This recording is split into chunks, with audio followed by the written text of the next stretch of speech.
సాయిరాం. బాబా భక్తులందరికీ కూడా నమస్కారం అండి. అందరూ కూడా సుఖంగా సంతోషంగా ఎప్పుడూ కూడా ఆనందంగా ఉండాలి అని చెప్పి ఆ బాబాగారి తరపున నేను కూడా మనస్ఫూర్తిగా కోరుకుంటున్నాను.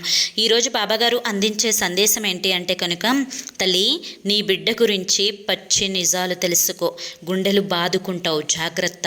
ఇది వింటే తట్టుకోలేవు, కానీ తెలుసుకోకపోతే నష్టపోతావు అని చెప్పి ఏదో తెలియని సందేశంతో బాబాగారు మన ముందుకు వచ్చారండి. మరి అసలు బాబాగారు ఏం చెప్పాలి అని అనుకుంటున్నారో మీరు వీడియోని చివరి వరకు చూస్తేనే తెలుస్తుంది. కాబట్టి వీడియోలోకి అయితే వెళ్ళిపోదాం. వీడియోలోకి వెళ్ళే ముందు చాలామంది కూడా చెప్పుకోలేనటువంటి సమస్యలతోటి సతమతమైపోతూ వాటిని ఎలా తీర్చుకోవాలో తెలియక ఇబ్బంది పడిపోతూ ఉంటున్నారు. అటువంటి వారి కోసం శ్రీ షిరిడి సాయిబాబా ఆశీస్సులతో జ్యోతిష్యం చెప్పబడును గురూజీ శివరామరాజు గారు. Phone number 9959422252. మీరు ఇప్పటి వరకు ఎన్నో చోట్ల జ్యోతిష్యం చెప్పించుకొని మీరు ఆశించిన మార్పులు మీ జీవితాలలో జరగలేదని చెప్పి బాధపడి ఉంటారు. కానీ ఇక్కడ అస్సలు అలా జరగదండి. మీ సమస్యలు ఏవైతే ఉన్నాయో, ప్రేమ, పెళ్లి, ఉద్యోగం, రాజకీయం, సంతానం లేక ఇబ్బంది పడుతున్న, భార్యాభర్తల మధ్య గొడవలున్న, అప్పుల సమస్యలున్న, శత్రువుల సమస్యలున్న, అవేంటో గురువుగారికి వివరించి చెప్పినట్లయితే వాటికి తగిన పూజలు చేసి గురువుగారు మీకు రోజులలోనే పరిష్కారాన్ని చూపిస్తారు. గురువుగారు చెప్పింది చెప్పినట్లు 100కు 1000% జరుగుతుంది. నమ్మకంతో స్క్రీన్ మీద కనిపిస్తున్నటువంటి నెంబర్కి కాంటాక్ట్ అవ్వండి. భార్యాభర్తల మధ్య వశీకరణ, స్త్రీ మరియు పురుషుల మధ్య వశీకరణ 100% జరపబడును. ఎటువంటి సంతాన సమస్యలకైనా కానీ గురువుగారి దగ్గర చక్కటి పరిష్కారం దొరుకుతుంది. మాకున్నటువంటి ఎన్నో రకాలైన సమస్యలను గురువుగారు రోజుల్లోనే పరిష్కరించారండి. అలాగే మీ జీవితాల్లో కూడా సంతోషాలు నిండాలి, ఆనందాలు రావాలి అనుకుంటే కనుక స్క్రీన్ మీద కనిపిస్తున్నటువంటి నెంబర్కి అయితే వెంటనే కాంటాక్ట్ అవ్వండి. గురువుగారు మీకు ఎటువంటి పర్సనల్ సమస్యలు ఉన్నా కానీ పర్సనల్ సమస్యలకు కూడా చక్కటి పరిష్కారం అనేది రోజుల్లోనే చూపిస్తారు. ఇక ఆలస్యం చేయకుండా మనం బాబాగారి యొక్క సందేశం ఏంటో తెలుసుకుందాం. తల్లి, ఈరోజు నీ బిడ్డ గురించి కొన్ని పచ్చి నిజాలు నీకు తెలియపరచాలి అనుకుంటున్నాను. ఈ విషయాలు వింటే నిజంగా నువ్వు షాక్ అవుతావు. ఎందుకు అంటే ఈ యొక్క వాస్తవాలు అనేవి కొంచెం కటువుగా నీకు అనిపించవచ్చు. అలాగే కొంత నీ మనస్సుని నొప్పించవచ్చు కూడా. అయినప్పటికీ కూడాను ఇవి నువ్వు తెలుసుకోలేకపోతే జీవితంలో చాలా నష్టపోతావు. ఇది అందరి బిడ్డల గురించి చెప్తున్న మాటలైతే కాదు.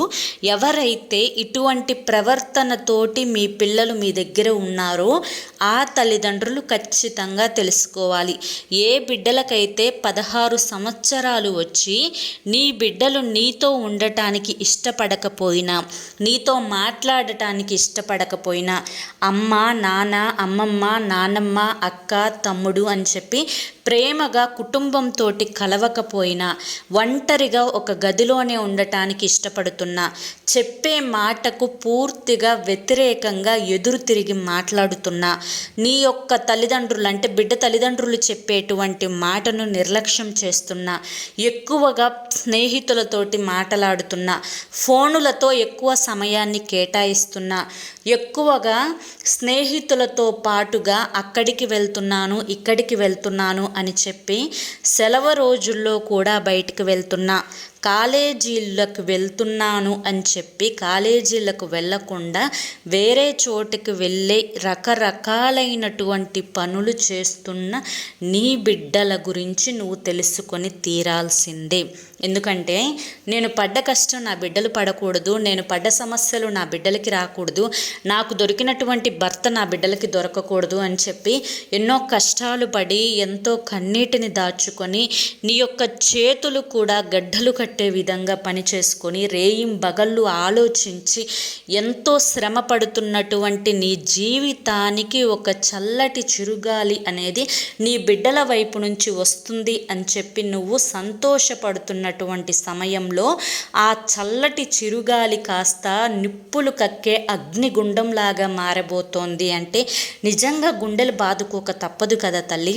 కాబట్టి ఏదైనా కానీ మొక్కలో వంగనిది మానై వంగను, మానై వంగుతుందా చెప్పు. కాబట్టి ఇప్పుడు నువ్వు తెలుసుకోవలసినది ఏంటి అంటే కనుక, బిడ్డ ఇప్పటి నుంచైనా కానీ వారి యొక్క జీవితాన్ని చక్కదిద్దే ప్రయత్నం చేయడం పూర్తిగా నీ వైపు నుంచి ఉంది.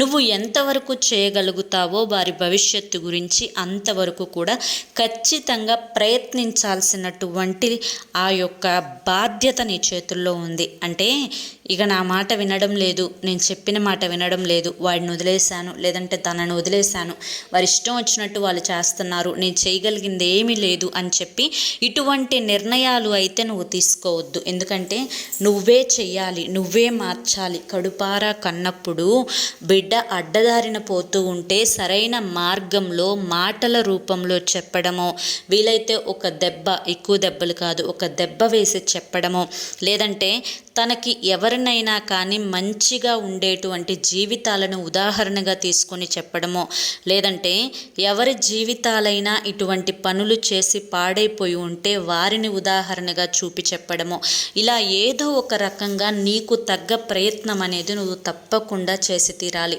అటువంటి ప్రయత్నం అనేది నువ్వు చేయకుండా ఉంటే అంటే ఎక్కడికక్కడ పోనీలే, వదిలేసేద్దాం, చూద్దాం, తర్వాత చెప్దాం, రేపు చెప్దాం, ఈరోజే కదా, వెళ్ళనివ్వు, చేయనివ్వు, చూడనివ్వు అని చెప్పి అలా తనని ఒంటరి జీవితానికి అలవాటు చేస్తే మళ్ళీ నీ దారిలోకి రావడానికి నువ్వు చాలా కష్టపడాల్సి వస్తుంది. గుర్తుంచుకో బిడ్డ, ఎప్పుడైనా కానీ మనిషి అనేవారు మన చెయ్యి జారిపోకముందే పట్టుకోవాలి.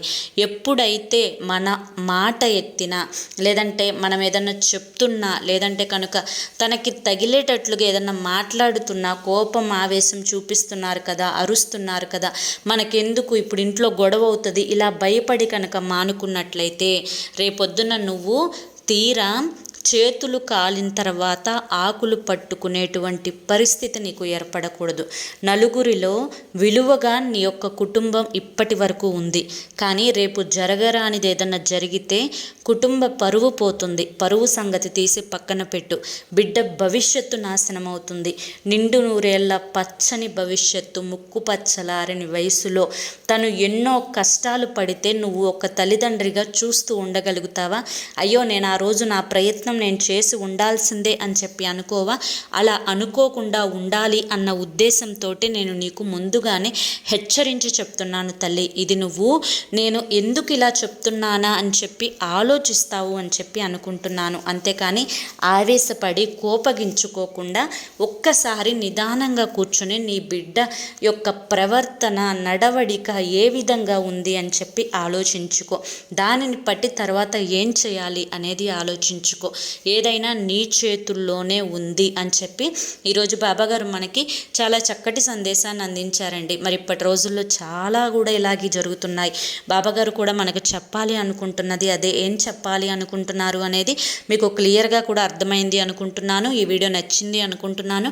నచ్చింది అనిపిస్తే వీడియోకి లైక్ ఇవ్వండి. అలాగే కింద కామెంట్ సెక్షన్లో ఓం సాయిరామ్ అని చెప్పి టైప్ చేయండి. మొదటిసారి మన ఛానల్లోకి వస్తే సబ్స్క్రైబ్ చేసుకుని సపోర్ట్ చేయండి. అలాగే మరి రేపు వీడియోలో మళ్ళీ కలుసుకుందాం. అంతవరకు కూడా బాబాగారి యొక్క ఆశీస్సులు మీ మీద, మీ కుటుంబ సభ్యుల మీద ఎల్లకాలం ఉండాలి అని చెప్పి మనస్ఫూర్తిగా కోరుకుంటూ సర్వేజన సుఖినో భవంతు. ఇక మీరు ఎటువంటి సమస్యలతోటి బాధపడుతున్నా స్క్రీన్ మీద కనిపిస్తున్నటువంటి నెంబర్కి కాంటాక్ట్ అవ్వండి తప్పకుండా.